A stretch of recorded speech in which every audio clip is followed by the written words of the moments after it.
Good morning, ladies and gentlemen of the internet. It's Chesney coming to you, bringing you modern, mostly biased musicology. We come through this Manchester event yesterday, and the world's still a little shaken up by it. I still gotta say, it's absolutely nuts out there, guys. I don't understand what's going on with the world right now. All this terrorism, and we got the UK on the very high alert right now. So it's an odd time to be living in, but I think it's a good time to take a look at this in a more historical aspect when it comes to music, and highlight something. So first thing is that I was just reading about, we got the 50th anniversary of Sgt Pepper's coming up here, and they've remixed the album. So before we talk about the remix, first note is that all of this music from that is into its 50 year mark now, and older in some cases. Like, we've seen albums reaching that 50-year landmark. One of the things they highlighted when I was looking and reading about the Beatles stuff this morning is talking about, in 2014 they had the 50th anniversary special. I remember watching the special of the Beatles' performance on Ed Sullivan. I remember watching that special. So it's, we got a lot of 50-year landmarks coming up throughout. But the thing I want to highlight here is that a lot of these musicians, a lot of these rock artists that we know and love today, the Beatles, Pink Floyd, David Bowie, all of these artists from the 60s into the 70s. I mean, the majority of them were born at a time of war. The majority of them were born in the 40s during World War II. A lot of them still remember at least the aftermath of it, if not some of what went on during. And that time period had a very heavy influence on their music throughout their youth, and what we listen to today, and the lyrics and the sounds that we hear, a lot of it comes from that that struggle, as it were, or that experience of a world or a country and a life torn apart a little bit by war. So the thing is that we, my generation, and even the Gen Xers before me, didn't have a lot of turmoil when it came to that kind of event. And it's coming around again now, with terrorism threats. I'd say even beginning with 9/11, that's the first instance that I can remember where the world kind of felt a little shook up. Before then, we were in relative peace, and any conflict was very much outside and away from those of us in the Western world and Western society. So it's kind of, it's interesting to look at that now, and see what is happening within the world, as far as call it animosity, call it terrorism, call it just struggle, right? And what are our artists doing about that, and how are they writing, and how are they reflecting upon that? Because that's going to be the interesting thing coming up here, folks.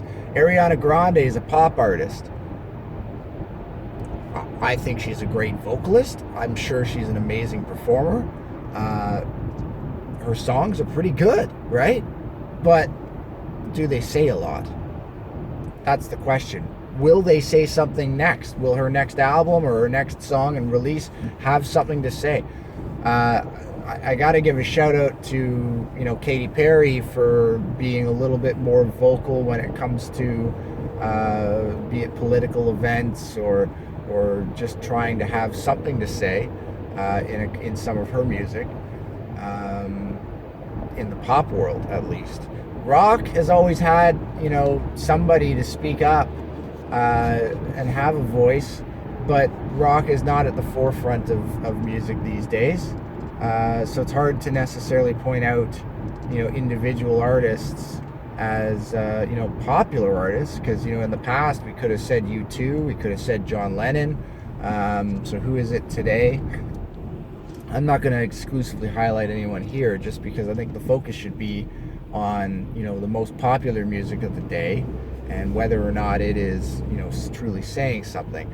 Kendrick Lamar, I've been listening to Kendrick Lamar recently, and he has, a voice and something to say, not necessarily always related to the struggle, but he does have something to say.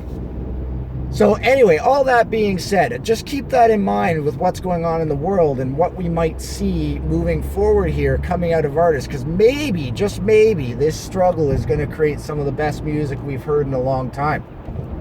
So let's bring it back. 50th anniversary of Sgt Pepper's Lonely Hearts Club Band. One of my favorite records of all time.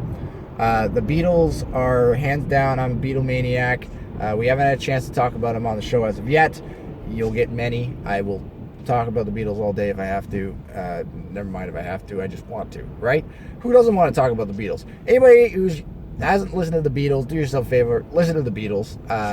Don't just focus on Sgt. Pepper's and the latter half of the Beatles, which we're talking about now, and that's the part that most people kind of focus on now, is the latter half. That's where we get into some of the more interesting music, as some people might put it. But early Beatles music, man, it's pop central. Those of you who love Justin Bieber, those of you who love Katy Perry and Ariana Grande, check out the early Beatles music, because they are one and the same. Anyways, back to Sgt. Pepper. So I was a little concerned to hear that there was a remix or remastering and remixing of Sgt. Pepper's, and I wondered, what are they doing? What are they thinking? Why are we messing with some of this old music that everybody knows and loves? But I read an interview with Jill Martin just today, and I am stoked. I'm looking forward to it. I can't wait to hear it, and I will post a review on what I hear. But here's the important thing to note, guys. So Jill Martin is the son of Sir George Martin. Sir George Martin was the Beatles producer. He passed away a couple of years ago. So Jill Martin, for the latter half of his father's life, was his ears. Sir George Martin had lost his hearing, so Jill was his hearing, essentially, and just passed on information to his father and got his expertise and word to know how to transpose and change that. So one of the things that came out of this was the Cirque du Soleil show Love, which I just saw last year. So Love, guys, absolutely phenomenal performance. One of the best technical stage shows I have ever seen. And the audio was out of this world.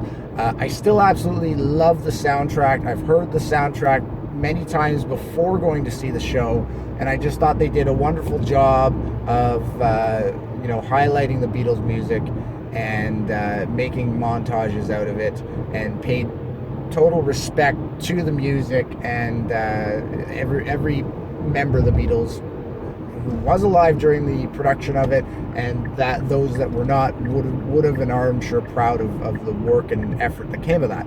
So who was at the helm for that? Jill Martin.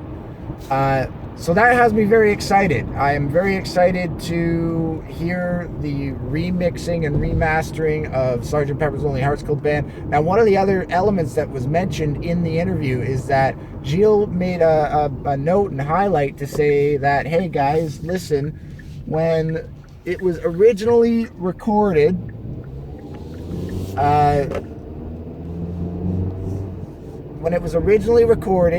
it was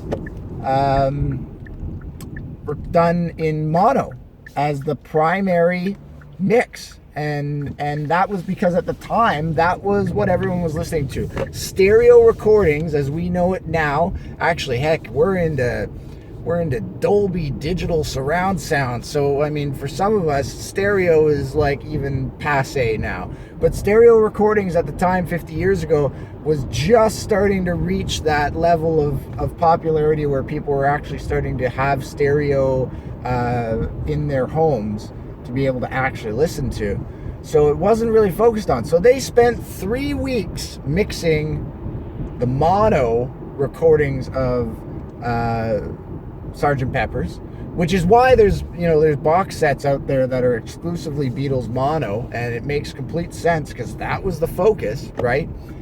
And then they spent 3 days mixing the stereo version of Sgt. Pepper's. So this is where I'm sure we're going to hear a little bit of difference within the recordings now. There's a lot more capability to get down to the best sound for this album based off of the original tracks and based off digital. So I'm excited to listen to it.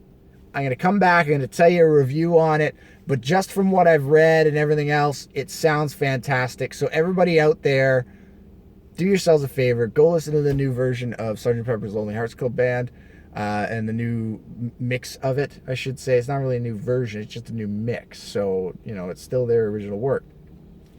Also, as a side note, have a listen to the mono version.